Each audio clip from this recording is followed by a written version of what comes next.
Alberto Kenia Fujimori Inomoto nació en Surco el 26 de julio de 1938, en el seno de una familia de clase media, siendo hijo de Alberto Fujimori, nacido en Aoichi Minami, y Mutsuo Inomoto, ambos nativos de Kumamoto en Japón, quienes emigraron a Perú en 1934 en busca de trabajo y mejores condiciones de vida.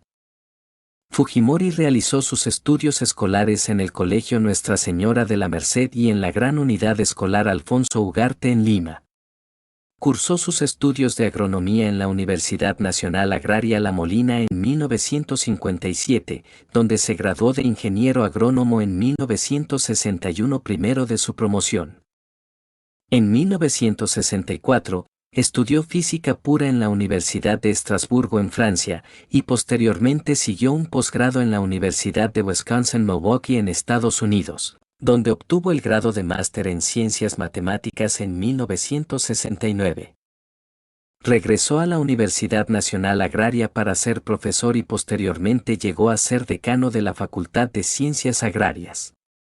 Posteriormente, en 1984, fue elegido rector, cargo que ocupó hasta 1989. Durante este periodo también asumió en 1987 el cargo de presidente de la Asamblea Nacional de Rectores y fue anfitrión del programa de televisión de debate llamado Concertando, 1987 y 1989, transmitido por Televisión Nacional de Perú. A finales de la década de los 90 hubo investigaciones periodísticas acerca de la nacionalidad de Alberto Fujimori, ya que se dudaba si tenía nacionalidad peruana o japonesa. Su padre Naoichi Fujimori lo inscribió en el registro familiar japonés Koseki el 2 de agosto de 1938 ante el Consulado de Japón en el Perú. El Koseki es un equivalente a la partida de nacimiento. Debido a ello, obtuvo el derecho a la nacionalidad japonesa de nacimiento, la cual fue reconocida por el Estado de Japón a solicitud de Fujimori en el 2000. Así pues, tiene doble nacionalidad, peruano-japonés, ambas de nacimiento. La carrera política de Alberto Fujimori comenzó en 1990, cuando se presentó a las elecciones presidenciales como líder del partido Cambio 90, que había fundado el año anterior. Fujimori, un desconocido político, cosechó el apoyo inicial de sectores marginados de la sociedad peruana, pequeños empresarios y algunas iglesias evangélicas que se incorporaban a la política peruana. Durante la campaña electoral de 1990, Fujimori recibió un importante apoyo del gobierno de Alan García.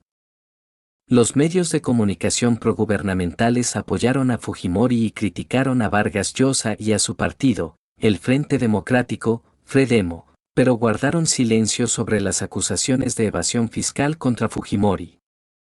El presidente García había ordenado al general Edwin Díaz, jefe del Servicio de Inteligencia Nacional, SIN, que ayudara a Fujimori proporcionándole información sobre la vulnerabilidad de Vargas Llosa y otros dirigentes del Fredemo. En la primera vuelta de las elecciones de abril de 1990, Fujimori obtuvo el 29,9% de los votos y pasó a la segunda vuelta contra Vargas Llosa, que lideraba el Fredemo. Fujimori se opuso a las políticas neoliberales propuestas por Vargas Llosa. Durante este periodo Fujimori empezó a colaborar con Vladimiro Montesinos. Montesinos, contratado inicialmente por la esposa de Fujimori, Susana Higuchi, la ayudó en polémicos negocios inmobiliarios, lo que llevó a la desaparición de los papeles del caso y a la retirada de las acusaciones de evasión fiscal. Esto marcó el inicio de la relación Fujimori-Montesinos. Fujimori recibió transcripciones de grabaciones telefónicas realizadas por el SIN y detalles sobre los planes de la oposición para la segunda vuelta, supuestamente encontrados en la basura de la sede de campaña de Vargas Llosa. Estos documentos revelaban, entre otras cosas, la intención de Vargas Llosa de atacar a Fujimori durante un próximo debate televisado por carecer de programa de gobierno. El SIN proporcionó a Fujimori detalles sobre su oponente, como la confesión de haber consumido marihuana en su juventud y de haber apoyado en el pasado al gobierno militar izquierdista de Juan Velasco Alvarado. Esta información permitió a Fujimori cambiar las tornas, debilitando a Vargas Llosa durante el debate. El 10 de junio de 1999, Alberto Fujimori derrotó a Mario Vargas Llosa con el 62,32% de los votos. Tras asumir el poder, Fujimori abandonó la plataforma económica de su campaña y adoptó políticas neoliberales más agresivas que las que había propuesto su competidor. Poco después de las elecciones de 1990, Vladimiro Montesinos, abogado y ex capitán del ejército, se ganó aún más la confianza del presidente electo Fujimori al presentarle el Plan Verde. Preocupado por un posible golpe de Estado, Fujimori se apoyó cada vez más en Montesinos, que más tarde asumió un papel fundamental. A falta de un plan de gobierno propio, Fujimori adoptó muchas de las políticas esbozadas en el Plan Verde, integrando a los militares como socios clave de su régimen. Fujimori ha sido el líder de 7 agrupaciones políticas distintas: el Movimiento Cambio 90, el Movimiento Nueva Mayoría, el Movimiento Vamos Vecino, la Alianza Perú 2000, el Partido Si Cumple, el Partido Perú Patria Segura y la Alianza por el Futuro. Además, buscó sin éxito una curul en el Senado japonés por el partido Kokumin-sint. En el 2011, aún contaba con la simpatía de un sector de la población de Perú y en las elecciones del 2011, Fuerza 2011, la coalición que agrupa a los partidos fujimoristas, obtuvo la segunda mayoría con 37 escaños en el Parlamento unicameral, 130. En las elecciones generales de 2016, la agrupación fujimorista bajo el nombre de Fuerza Popular, liderada por su hija Keiko Fujimori, obtuvo 73 escaños en el Parlamento unicameral de 130, 56%, que le aseguraron mayoría absoluta. Fujimori inició su gobierno el 28 de julio de 1990. Pronto se desvinculó de los grupos evangélicos, Carlos García García, e informales que lo habían apoyado inicialmente y debido a la falta de cuadros gubernamentales. Su política de gobierno dependió de la asesoría del Ejecutivo de los Estados Unidos y del Fondo Monetario Internacional, FMI, que enviaron especialistas para aplicar sus planes de shock económico. Es en estas circunstancias que su asesor, el excapitán Vladimiro Montesinos, empieza a ocupar un rol preponderante en su gobierno. Los principales hechos del primer gobierno fueron controlar la hiperinflación. En 1989 la inflación anual fue de 2.775%, minimizar la violencia política y de terror, la privatización de algunas empresas del Estado, la disolución del Congreso. La aprobación de una nueva constitución en 1993, la derrota de los grupos terroristas Sendero Luminoso y MRTA, Movimiento Revolucionario Tupac Amaru, y las reformas económicas introducidas en la economía para su recuperación. Un equipo de técnicos acompañó a Fujimori desde el final de la primera vuelta y durante el periodo de transición con el fin de asesorar en materia económica, al que la prensa le denominó el Grupo de los 7 Samuráis, conformado por Santiago Roca, Adolfo Figueroa, Óscar Ugarteche, Esteban Niliza, Guillermo Runciman, Fernando Villarán de la Puente y Marta Rodríguez. Este grupo fue reemplazado por nuevos asesores más ortodoxos como Hernando de Soto, Carlos Rodríguez Pastor Mendoza, Carlos Boloña Ver y finalmente Juan Carlos Hurtado Mellor.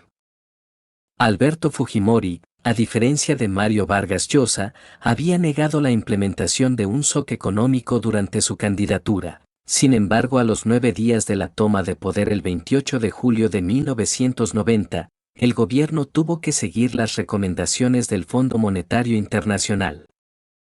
Es por ello que el 8 de agosto de 1990, el presidente del Consejo de Ministros y ministro de Economía, Juan Carlos Hurtado Mellor, salió en cadena nacional anunciando una reestructuración de precios. Es así que la lata de leche evaporada que hoy costaba en la calle 120.000 intis, costará a partir de mañana 330.000 intis. El kilo de azúcar blanca, que solo se conseguía a 150.000 intis, costará a partir de mañana 300.000 intis. El pan francés, que esta tarde costaba 9.000 intis, costará a partir de mañana 25.000 intis. Este billete Hace 5 años se hubiera podido comprar una casa de $40.000. Hoy solo alcanza en el mejor de los casos para un tubo de pasta de dientes. Es el precio que tenemos que pagar por lo ocurrido en los últimos años. Que Dios nos ayude. Esta medida del gobierno permitió controlar la inflación, pero provocó la devaluación de los salarios de la mayoría de la población. Era la primera de muchas reformas de tendencias liberales y algunas de capitalismo clientelista que ocasionaron la eliminación del control de precios y el posterior cambio de moneda al nuevo sol, el cual reemplazaría al INTI con una equivalencia de 1.000.000 de INTIs por cada nuevo sol. A partir del ajuste económico de agosto de 1990 se redefinieron las funciones del Estado y el mercado asumió un nuevo y fundamental papel en la economía de Perú, siguiendo con las recomendaciones del Consenso de Washington, que proponía una reforma tributaria, una rigurosa disciplina fiscal, la firme liberalización financiera y comercial, el establecimiento de un tipo de cambio competitivo, la privatización de empresas, la eliminación de las barreras a las inversiones extranjeras directas, entre otras. Si bien llegó a estabilizar la vida económica y permitió la reinserción de Perú en el sistema financiero internacional, así como la privatización de las compañías del Estado, se redujo al mínimo la actividad sindical y aumentó la actividad económica informal. Por otro lado, la reducción del Estado y la liberalización de la economía nacional fomentaron la inversión extranjera. Como resultado, el FMI se contentó con las medidas de Perú y garantizó la financiación de préstamos para el Perú. La inflación comenzó a caer y empezó a llegar capital de inversión extranjera. En 1994 la economía peruana creció un 13%. La iniciativa de Fujimori relajó los controles de precios del sector privado, redujo drásticamente los subsidios gubernamentales y el empleo gubernamental, eliminó todos los controles cambiarios y también redujo las restricciones a la inversión, las importaciones y el capital. Los aranceles se simplificaron radicalmente, el salario mínimo se cuadruplicó inmediatamente y el gobierno estableció un fondo de alivio de la pobreza de $400 millones. Sin embargo, las privatizaciones que realizó la administración Fujimori no fueron liberales, sino de capitalismo clientelista porque privatizó empresas con monopolios legales, como el caso de la venta de la compañía peruana de teléfonos a la española Telefónica porque, en lugar de optar por la difusión masiva del capital, propiedad, a través de un accionariado difundido a los trabajadores o a los ciudadanos, se prefirió vender las empresas estatales con un propósito únicamente fiscal de conseguir los mejores precios por sus acciones. El balance social fue mucho menos positivo. Análisis más recientes han dicho que la descripción de los logros económicos de Fujimori como un milagro peruano fue exagerada y que la desigualdad en Perú persistió. La mayoría de la población no se ha beneficiado de los años de fuerte crecimiento, que en última instancia solo ampliará las desigualdades entre ricos y pobres. La tasa de pobreza se mantuvo en torno al 50%, un nivel comparable al de Alan García al final de su mandato. Gran parte del dinero generado por las privatizaciones ha sido absorbido por la corrupción. En 2004, Transparencia Internacional calculó que Fujimori malversó $600 millones durante su gobierno y lo nombró uno de los 10 jefes de Estado más corruptos de los últimos 20 años. Si bien Fujimori había triunfado en las elecciones presidenciales de 1990, en la elección del Congreso de la República su partido Cambio 90 tuvo un desempeño bastante regular. Consiguió tan solo 32 de las 180 curules en la Cámara de Diputados y 14 de 62 en la de Senadores, conformando la tercera fuerza en ambas cámaras, después del APRA y el FREDEMO. Debido a esto, la relación entre el gobierno y el Parlamento estuvo marcada por la tensión y el enfrentamiento desde el inicio de la gestión. El equilibrio de poderes del Estado y la supervisión parlamentaria al Ejecutivo, principios propios de la democracia expresados en la Constitución de 1979, significaban una molestia en la perspectiva inmediatista y populista de Fujimori. Si bien el Congreso otorgó facultades legislativas al gobierno, la posterior revisión de los paquetes de decretos irritaba al presidente, que a su vez observaba las leyes que aprobaba el legislativo. Aprovechando la gran crisis de popularidad que atravesaba tanto el Congreso como la política tradicional en general, Fujimori dedica meses a reforzar el relato de que ésta no eran más que un estorbo en búsqueda de solución a los problemas del país, especialmente la lucha contra la insurgencia. Y empieza a planear en secreto el cierre del Congreso y el control absoluto del poder. La ruptura del orden constitucional se dio finalmente la noche del domingo, 5 de abril de 1992, en lo que terminaría conociéndose como el autogolpe del 5 de abril.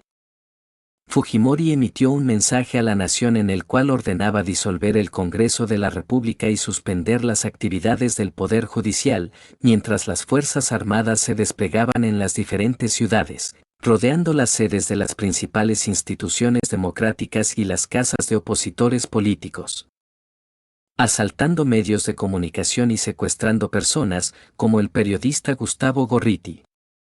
Paradójicamente, el autogolpe fue apoyado por una mayoría de la ciudadanía y al mismo tiempo significó el fin de la legitimidad democrática del gobierno de Fujimori, que se extendería por 8 años más. Esto es lo que dijo Alberto Fujimori el 5 de abril de 1992. Como presidente de la República, he constatado directamente todas estas anomalías y me he sentido en la responsabilidad de asumir una actitud de excepción para procurar acelerar el proceso de esta reconstrucción nacional, por lo que he decidido tomar las siguientes trascendentales medidas. Primero, disolver temporalmente el Congreso de la República hasta la aprobación de una nueva estructura orgánica del Poder Legislativo, la que se aprobará mediante un plebiscito nacional. Segundo, reorganizar totalmente el Poder Judicial, el Consejo Nacional de la Magistratura, el Tribunal de Garantías Constitucionales y el Ministerio Público para una honesta y eficiente administración de justicia. Tercero, reestructurar la Contraloría General de la República, con el objeto de lograr una fiscalización adecuada y oportuna de la administración pública, que conduzca a sanciones drásticas para los responsables de la malversación de los recursos del Estado. Reitero que como ciudadano elegido por las grandes mayorías nacionales, solo me anima el deseo de lograr la prosperidad y la grandeza de la nación peruana. Y ello solo será posible a través de una profunda transformación del Estado y sus instituciones para que éstas se constituyan en verdaderos motores del desarrollo y la justicia social. El 13 de noviembre de 1992, el general de división Jaime Salinas Sedó lideró junto con un grupo de militares del Ejército de Perú un intento de contragolpe con el objetivo de restablecer el orden democrático. Cuando los militares se alzaron contra Fujimori, este buscó rápidamente refugio en la embajada de Japón y denunció la medida como un intento de asesinato. La acción fue controlada y sus líderes encarcelados. Fujimori inició entonces un gobierno de facto al que se bautizó como Gobierno de Emergencia y Reconstrucción Nacional, que fue tildado como autoritario. Ese mismo año, debido a presiones tanto internas como externas, principalmente de la OEA, convocó rápidamente a elecciones para un Congreso Constituyente Democrático que sancionaría tras ser aprobada en referéndum la Constitución de 1993, que trajo consigo cambios en el funcionamiento del Estado, dándole más poder al presidente y recortando los poderes del Congreso, además de reducir el poder fiscalizador del Estado en diferentes áreas. Esta constitución fue aprobada mediante el referéndum de 1993 contando a favor el 52,24% de los votos válidos. En los inicios de su gobierno tuvo lugar una intensa campaña de atentados terroristas de la organización maoísta Sendero Luminoso, que en el campo empezaba a tener serios reveses en su guerra contra el Estado, y en menor medida, del movimiento guevarista MRTA. En Lima, la explosión de un coche bomba el 16 de julio de 1992 en la calle Tarata, en el distrito de Miraflores, sería la acción más sangrienta que marcaría este periodo. Se aplicó una nueva estrategia antisubversiva que centró el accionar de la DIRCOTE y de las FFA en la captura a los cabecillas de las organizaciones terroristas, dejando el combate armado y el patrullaje en manos de las DECAS, Comités de Defensa Civil Antisubversiva, bajo la ayuda del ejército peruano, dándose así un descenso significativo del accionar terrorista. Hubo asimismo actos de violencia relacionados con la represión estatal y graves violaciones a los derechos humanos. En diciembre de 1991 ocurrió la masacre de Barrios Altos, en que fueron asesinadas 15 personas. Y en julio de 1992 tuvo lugar el asesinato de 9 alumnos y un profesor de la Universidad Nacional de Educación Enrique Guzmán y Valle, La Cantuta. Estas acciones fueron llevadas a cabo por el Grupo Colina, Escuadrón de la Muerte, que funcionó durante aquellos años como un grupo paramilitar fundamentada en el combate contra posibles miembros de la organización terrorista Sendero Luminoso. Las acciones de los servicios de inteligencia de la Marina, Ejército y Policía Nacional de Perú, combinadas con las autoorganizadas milicias rurales de la sierra llamadas comúnmente ronderos, a quienes se les adiestró y equipó militarmente, consiguieron dar golpes cada vez más duros al terrorismo. En julio de 1992 se logró la captura de Víctor Polay Campos, líder del MRTA. El 12 de septiembre se asestó el golpe decisivo al terrorismo. En esa fecha el GEIN, Grupo Especial de la Dirección Nacional contra el Terrorismo, DIRCOTE, dirigida por el coronel de la Policía Nacional del Perú Quetín Vidal, logró capturar pacíficamente a Abimael Guzmán, líder del grupo terrorista Sendero Luminoso, quien pretendía establecer un régimen maoísta en Perú, junto con varios miembros del comité central de la organización. La captura incidió con la jornada de pesca del presidente Fujimori, quien se enteró de la noticia con retraso. Tras esto, Sendero Luminoso entró en un franco retroceso y en pocos años había quedado reducido a unas pocas columnas localizadas en la selva alta peruana, sin representar ninguna amenaza importante. De esta forma se puso fin a una década de terrorismo de dicha organización. Debido a que la nueva constitución política permitía la reelección presidencial, Fujimori pudo presentarse en las elecciones generales de 1995, siendo reelecto con el 64% de los votos al vencer al exsecretario general de las Naciones Unidas Javier Pérez de Cuéllar. En el siguiente video hablaré del segundo gobierno de Fujimori. No olviden suscribirse.